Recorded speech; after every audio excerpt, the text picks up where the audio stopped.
Nous sommes en plein dans l'étude des pronoms. Nous l'avons vu en grammaire, le pronom personnel, le pronom démonstratif et déjà pour les CM2 aussi le pronom possessif.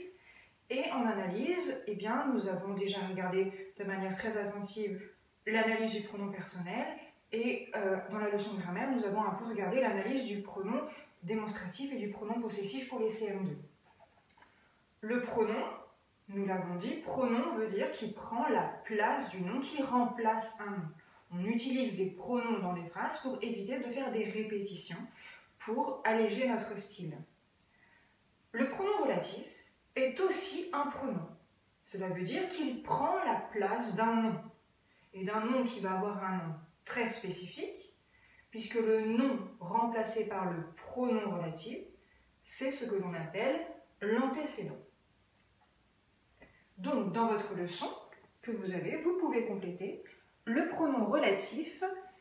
Les pronoms relatifs peuvent avoir les mêmes fonctions que l'antécédent.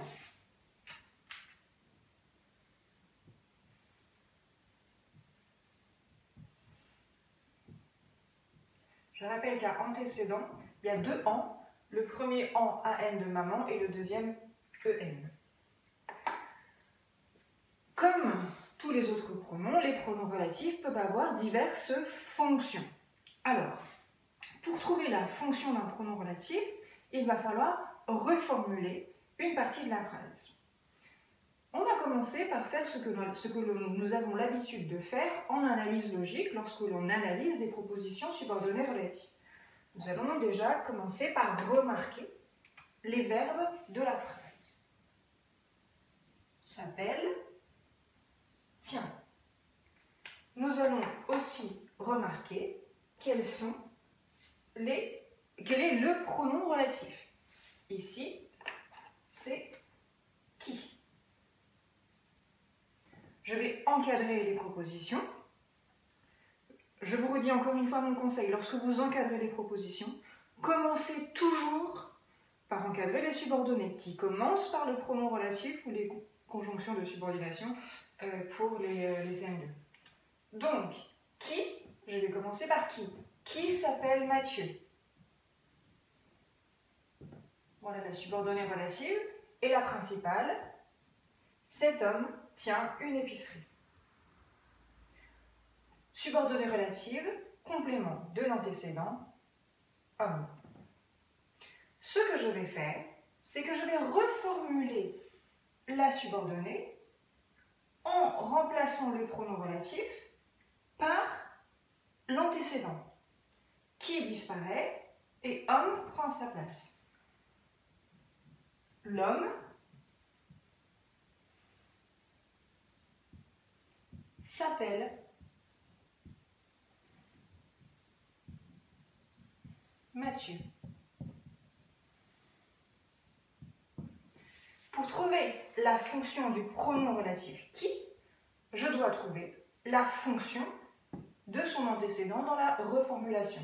L'homme s'appelle Mathieu, homme et sujet du verbe s'appeler. Donc, dans votre leçon, un petit peu différente, il y a les petits 1, petit 2, ça c'est les sous-titres. Donc, on va compléter la première fonction possible, petit 1, sujet du verbe. Exemple, l'homme s'appelle Mathieu. Vous allez encadrer comme je l'ai fait. Vous allez écrire la reformulation en dessous et vous allez compléter qui, pronom relatif, sujet du verbe s'appeler. Et une petite remarque, le pronom relatif qui, ça marche que pour lui, je vous préviens. Le pronom relatif qui a toujours la fonction de sujet. Donc c'est sympa.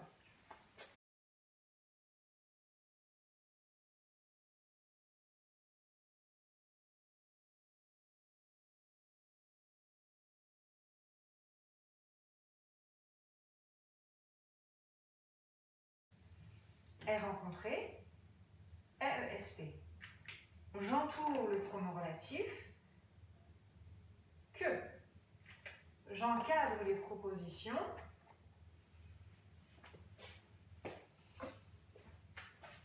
que j'ai rencontré dans la rue. Cet homme est un ami de mon père.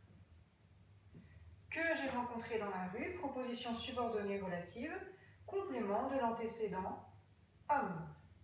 Je reformule la subordonnée en remplaçant le pronom relatif par le nom qui le remplace, c'est-à-dire par l'antécédent.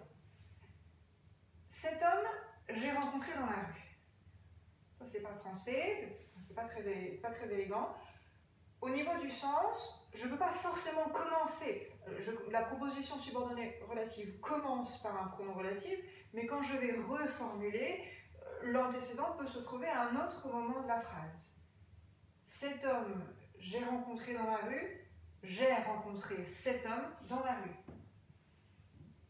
Je reformule, j'ai rencontré cet homme dans la rue.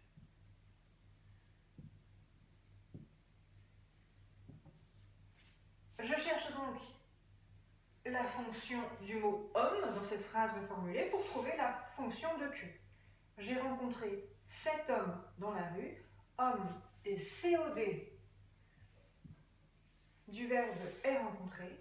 La fonction du pronom relatif que est ici d'être COD du verbe rencontrer. Alors que peut avoir d'autres fonctions dans cette phrase-là, COD. Donc dans la leçon, petit 2, COD du verbe. Ensuite, vous complétez comme cela va apparaître à l'écran.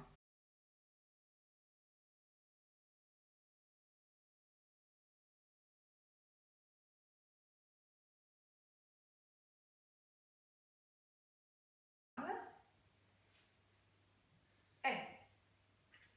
Pronom relatif. Donc, proposition dont tu parles, l'homme est un très bon ami. Dont tu parles, proposition subordonnée relative, complément de l'antécédent, homme. Je remplace dont tu parles par, je remplace donc le pronom relatif par l'antécédent. L'homme, tu parles. Alors, il faut savoir que le pronom relatif dont, c'est quelque chose qui remplace un groupe de mots avec de dedans. Dont tu parles de l'homme. Quand vous avez dont, il y a toujours un de qui est caché. Tu parles de l'homme.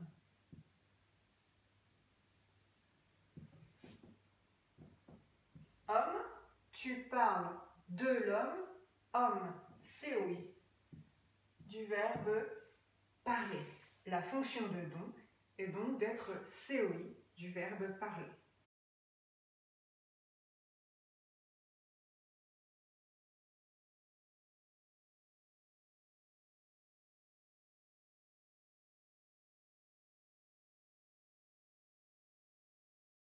Dernière phrase pour aujourd'hui.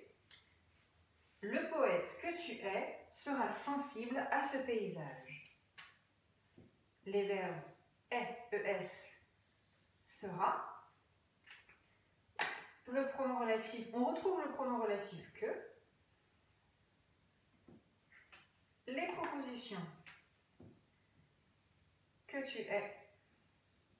Le poète sera sensible à ce paysage. Que tu es, proposition subordonnée relative, complément de l'antécédent, poète. Je reformule. Tu es le poète ou tu es poète. Les reformulations sont parfois maladroites. Ce n'est pas grave, il faut s'intéresser au sens. Quand on écrit une phrase, on ne pense pas à devoir la reformuler. Donc on réfléchit au sens. Tu es poète, tu es le poète. Les deux fonctionnent.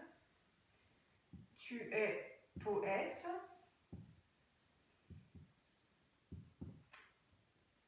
Est un verbe d'état. Tu es poète. Poète est donc attribut du sujet. Que, pronom relatif, attribut du sujet, poète.